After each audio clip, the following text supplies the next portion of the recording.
दोस्तों, इजराइल और भारत की दोस्ती किसी से छुपी नहीं है। पीएम मोदी ने जब से देश की सत्ता संभाली तब से इजराइल और भारत की दोस्ती और मजबूत हुई है। हालांकि आजादी के बाद से ही इजराइल ने भारत की हर मुश्किल वक्त में मदद की। दोनों देशों के बीच दोस्ती के पीछे बड़ी वजह है दोनों का लगभग एक साथ ही उदय होना। 1947 में भारत आजाद हुआ था तो 1948 में इजराइल की नींव पड़ी थी। लेकिन इन 72 सालों में इजराइल कहां पहुंच गया और भारत आज इजराइल जैसे देशों की कतार में खड़ा होने की कोशिश में लगा है। दोस्तों, मौजूदा समय में भारत और चीन के बीच तनाव चल रहा है।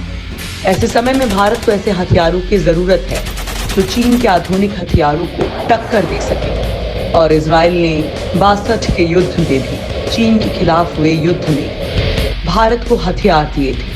और इस बार भी तनाव के माहौल में इजराइल से खरीदे गए हथियार ही भारत के काम आ रहे हैं। और अगर चीन और भारत के बीच युद्ध होता है तो इजराइल से खरीदे गए हथियार ही काम आ सकते हैं। वैसे भारत रूस अमेरिका के बाद इजराइल से ही सबसे ज्यादा हथियार खरीदता है। मौजूदा समय में भारत के पास जो घातक हथियार हैं उनमें इजराइल के हथियार शामिल हैं। इसमें से कुछ हथियार ऐसे भी हैं जिसे चीन भी इजराइल से खरीदना चाह रहा था, लेकिन भारत से दोस्ती का हक अदा करने के लिए इजराइल ने इसे चीन को देने से साफ मना कर दिया। दरअसल इजराइल और भारत के बीच दोस्ती ही कुछ ऐसी है। दोस्तों, आज हम आप लोगों को उन हथियारों के बारे में बताने वाले हैं जो भारत ने इजराइल से खरीदे हैं। साथ ही हम उन हथियारों की भी बात करेंगे जिनकी डील इजराइल से हो चुकी है और जल्द ही ये हथियार भारत को मिलने वाले हैं। अवॉक्स विमान पर चीन को ना, भारत को हाँ। भारत और इजराइल की बढ़ती दोस्ती से भारत से बैर रखने वाले कई देशों को दिक्कत हो सकती है। उदाहरण के तौर पर इजराइल ने भारत को missile, anti missile system, UAV, electronic warfare system जैसी अहम तकनीक दी है। वहीं इससे उलट इजराइल ने चीन को अवाक सिस्टम बेचने से इनकार कर दिया और उसने भारत को ये सिस्टम दिया। इजराइल ने भारत को 2009 और 2010 में 73.7 अरब रुपए में रूस निर्मित इल्यूशन द्वितीय 76 से लैस Falcon airborne warning and control system यानी कि अवॉक्स बेचा था। इंडियन एयरफोर्स के पास 3 ऑपरेशनल अवॉक्स मौजूद हैं। इसके अलावा 2 अन्य के जल्द ही वायुसेना में शामिल होने की उम्मीद है। इजराइल के हथियारों से होगा चीन का काम तमाम। Stockholm International Peace Research Institute के मुताबिक इजराइल के लिए भारत शीर्ष हथियार खरीदारों में से एक है। साल 2012 से 2016 के बीच इजराइल की तरफ से किए गए कुल हथियार निर्यात में 41% हिस्सा केवल भारत का था। इजराइल भारत के लिए तीसरा सबसे बड़ा हथियारों का स्रोत है। इसके तहत 2012 से 2016 के बीच हुए आयात में इजराइल की 7.2% की हिस्सेदारी थी। वैसे इन दोनों देशों के बीच सहयोग के शुरुआती संकेत 1962 में भारत चीन युद्ध के दौरान देखने को मिले थे, जब इजराइल ने भारत को सैन्य सहायता प्रदान की थी। इजराइल ने पाकिस्तान के साथ 2 युद्धों के दौरान भी भारत की मदद की। वहीं आज के समय में भारत का चीन के साथ तनाव चल रहा है। ऐसे समय में भी इजराइल से खरीदे हुए हथियार भारत के काम आ रहे हैं। दोस्तों, आज हम आप लोगों को इजराइल से लिए उन घातक हथियारों के बारे में बताने वाले हैं जो चीन का काम तमाम कर सकते हैं। इसके साथ ही हम आप लोगों को उन हथियारों के बारे में भी बताएंगे जो इजराइल से हमें डील के तहत मिलने वाले हैं। LRSAM air missile defence system. रूस से S-400 मिसाइल डिफेंस डील के बाद भारत ने इजराइल से आधुनिक मिसाइल डिफेंस सिस्टम खरीदने के लिए डील की थी। भारत और इजराइल के बीच पहले से चल रहे रक्षा सौदों के तहत भारत ने इजराइल एरोस्पेस इंडस्ट्रीज को $777 मिलियन के अतिरिक्त ऑर्डर दिए थे।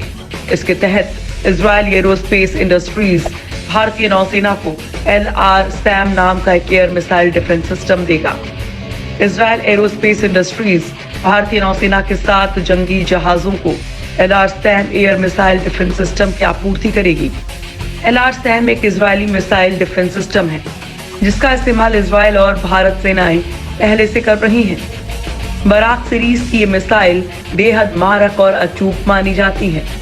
बराक 8 को इजराइल ने भारत के साथ साथ कई देशों के साथ दोनों देशों की नौसेनाओं के साथ मिलकर विकसित किया है। LRSAM का पूरा नाम long range surface to air missile है, यानी इस मिसाइल के अंदर काफी दूरी तक दुश्मन के ठिकानों पर हमला करने की क्षमता है। साथ ही ये जमीन से हवा में निशाना लगा सकती है। ये सभी तरह के हवाई लक्ष्यों जैसे सबसोनिक और सुपरसोनिक मिसाइल, लड़ाकू विमान, समुद्र की गश्त पर तैनात विमान, हेलीकॉप्टर्स को मार गिराने में सक्षम है। ये लेटेस्ट जनरेशन की एंटी शिप मिसाइल का मुकाबला करने में भी सक्षम है। Spike anti tank missile. Israel में बनी स्पाइक चौथी पीढ़ी की एंटी टैंक गाइडेड मिसाइल है। इसकी खासियत है कि इसे दागो और भूल जाओ। टैंकों के दुश्मन ये मिसाइल लॉन्च होने से पहले ही लक्ष्य तय कर लेती है। साथ ही अंतिम वक्त में अपना टारगेट अपडेट भी कर सकती है। उसके बाद लक्ष्य तक रास्ता खुद तय करती है। स्पाइक के कई वर्जन हैं जो उसकी जरूरत के हिसाब से इसके रेंज को लेकर तैयार किए गए हैं। 1.5 किलोमीटर से लेकर 25 किलोमीटर की दूरी तक टैंक को बर्बाद करने की क्षमता वाली मिसाइल एक घातक हथियार है। स्पाइक की एक खास मिसाइल तो नजरों से ओझल लक्ष्य पर भी वार कर सकती है। भारत पाकिस्तान के बीच में करीब करीब सभी युद्ध में कवचधारी टैंकों की भूमिका बड़ी रही है। 50 से 60 टन वजनी ये मशीनें युद्ध भूमि में अजेय रहती हैं और कुछ ही घंटों में युद्ध का नतीजा पलट सकती हैं। इसलिए भारत ने पाकिस्तान पर अजेय बढ़त हासिल करने के लिए स्पाइक मिसाइलों की डील फाइनल की है। MRSAM missile. MRSAM missile long range surface to air missiles हैं। LRSAM की तरह ही इनका इस्तेमाल नेवी कर रही है। अब इस मिसाइल को थल सेना के लिए भी डेवलप किया जाएगा। इस डील के तहत दोनों देश मिलकर मीडियम रेंज की surface to air missile MRSAM बनाएंगे। ये मिसाइलें 70 किलोमीटर तक मार कर सकती हैं।